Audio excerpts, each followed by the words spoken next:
La niebla insistente de tardes de fútbol. El césped mojado.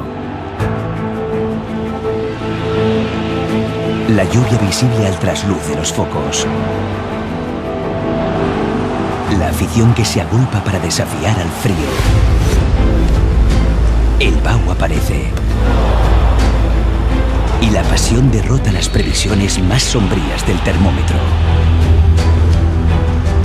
Porque este juego, estos hombres y sus grandes objetivos son más fuertes que un invierno.